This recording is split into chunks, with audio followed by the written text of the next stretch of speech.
बहुत बहुत स्वागत है आप सभी का। आज वैलेंटाइन डे के संबंध में हम लोग जानेंगे वैलेंटाइन डे का इतिहास क्या है, वैलेंटाइन डे प्रेम के प्रतीक के रूप में क्यों मनाया जाता है, वैलेंटाइन डे जो वीक मनाया जाता है यानी 7 तारीख से शुरू होकर 14 फरवरी तक चलता है, रोज डे से लेकर वैलेंटाइन तक पहुंचता है, इसकी कथा क्या है और इनका संपूर्ण विवरण हम लोग एक छोटे से क्लिप से जानने का कोशिश करेंगे। और आज आप जानते हैं कि पश्चिम के सभ्यता एवं संस्कृति को फॉलो करते करते हम ये जानना पसंद ही नहीं करते हैं कि इनका इतिहास क्या है, इनका भूगोल क्या है। सिर्फ उनको फॉलो कर लेना है, देखते देखते जो है फॉलो कर लेना है, और यही कारण है संगत का रंगत जो है आदमी को लग जाता है। दूसरी बात मैं आपको बताऊं, पश्चिम के सभ्यता की अगर तुलना की जाए, पश्चिम के संस्कृति की अगर तुलना की जाए, तो पश्चिम के देशों के लोग जो होते हैं वो ज़्यादा बुद्धिमान होते हैं। इस बात का आप अनेकों जो है मतलब आंकड़ा देख सकते हैं। लेकिन हम लोग क्या करते हैं, बुद्धि से कोई मतलब नहीं है, डायरेक्ट फॉलो कर लेते हैं। पर जीवन का प्रत्येक पल एक उत्सव है, उसको मनाना ही चाहिए, मनाने का एक बहाना चाहिए। और इस स्थिति में अगर आप अपने जीवन के प्रत्येक पल को एक उत्सव का रंग देते हैं तो इससे बढ़िया और कुछ हो ही नहीं सकता है। मेरा सेंस ये नहीं है कि आप इसको नहीं मनाएं, लेकिन इसके पीछे की कहानी को जानना बहुत जरूरी है। दोस्तों ये कहानी है तीसरी शताब्दी की। कहने का सेंस ये है कि 269 ईस्वी में एक संत थे वैलेंटाइन, उसको फांसी देने के स्मृति में जो है इसको मनाया जाता है, और इसके संबंध में हम लोग पूरा डिटेल आज जानेंगे। तो दोस्तों अगर आप चैनल पर नए हैं तो चैनल को सब्सक्राइब कीजिए और मेरे साथ बने रहिए। जीवन एक आनंद है, जीवन एक उत्सव है, इनके हर पल का उपयोग करते हुए आप आनंद में, उत्सव में अपना जीवन का पल पल व्यतीत करें, यही मेरी कामना भी है, यही मेरी शुभकामना भी है, यही है वैलेंटाइन का एक जो है द्योतक भी है। तो पश्चिम के सभ्यता से तो ये आया है, इस बात को हम लोग जान गए हैं। अभी क्या होता है वर्तमान में, कई महीनों पहले से जो है युवा और युवतियों में क्या होता है, इसका जोश और जुनून छाया रहता है कि वैलेंटाइन डे है, ये करना है, वो करना है। बाजार सज जाता है और अनेकानेक रूप जो है इसको प्रदान किया जाता है, जो कि स्वरूप का परिवर्तन है। आप जानते हैं युग में जो है प्रत्येक 10 वर्ष के बाद शब्द में भी परिवर्तन आता है, उसके स्वरूप में भी परिवर्तन आता है और उसके अर्थ में भी परिवर्तन आता है।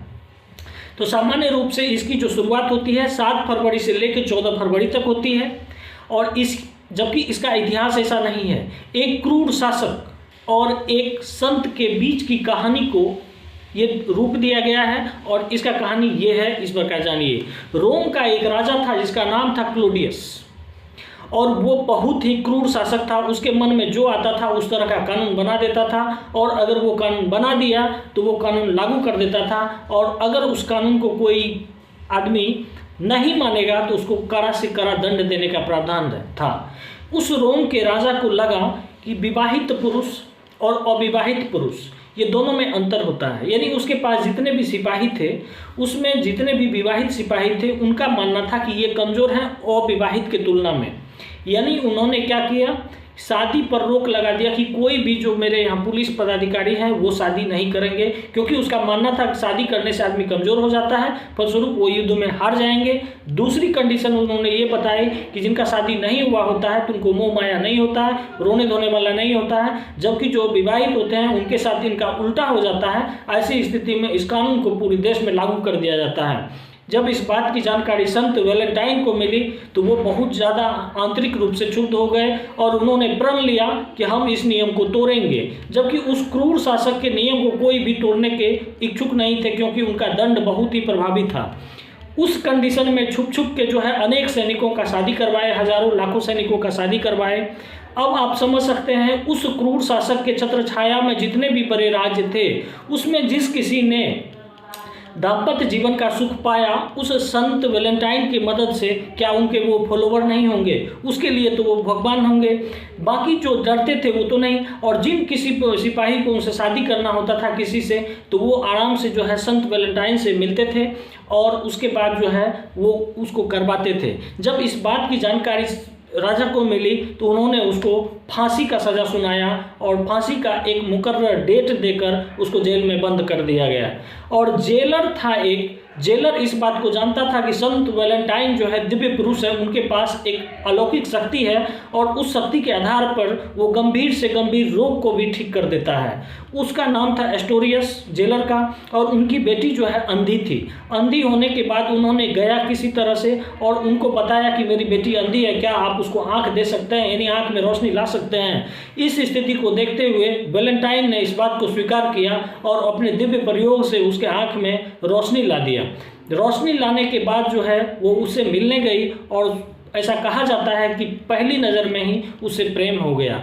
धीरे धीरे जो उसके फांसी का मुकर्रर डेट था 14 फरवरी 269 ईस्वी, वो डेट आ गया और अपने आखिरी दिन उन्होंने एक कॉपी और एक कलम उस जेलर से मांगा और उस पर एक पत्र लिखा उनके नाम, जिनसे पहली नज़र में उनको प्रेम हो गई थी, मोहब्बत हो गई थी। और उनके आखिरी में लिखा हुआ था, लास्ट में मतलब जो लिखता है आपका विश्वासभाजन, वहाँ लिखा था तुम्हारा वैलेंटाइन।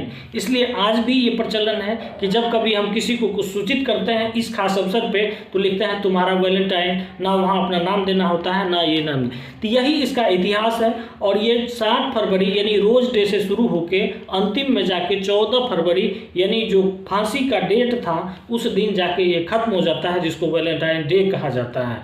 और ये खास करके पश्चिम की बात है। और इस चीज़ को जो है अनेक जगह विरोध भी हुआ है, जैसे मुंबई में भी विरोध हुआ था बाल ठाकरे के द्वारा। उसके बाद जो है आपको कई मुस्लिम कंट्री में भी इसका विरोध हुआ है। मानना नहीं मानना वो अलग चीज़ है, उत्सव मनाना नहीं मनाना अलग चीज़ है, लेकिन उस चीज़ को जानना, समझना और उसके इतिहास से अवगत होना ये आपका कर्तव्य होना चाहिए। और निश्चित रूप से हर एक वो चीज़ को जानना चाहिए जो आपके लाइफ में, आपके नज़र में और आपके सामने से होके गुजरता है, उसकी जानकारी आपको होनी ही चाहिए। अगर मैं बात करूं इसका प्लान कैसे किया जाता है तो 7 फरवरी को रोज डे, 8 फरवरी को प्रपोज डे, 9 फरवरी को चॉकलेट डे, 10 फरवरी को टेडी डे और 11 फरवरी को प्रोमिस डे और 12 फरवरी को किस डे और 12 को हग डे, 13 को किस डे और 14 को वैलेंटाइन डे।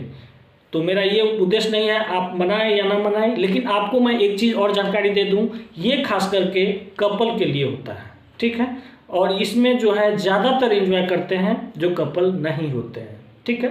धन्यवाद, फिर मिलते हैं नेक्स्ट टॉपिक पे।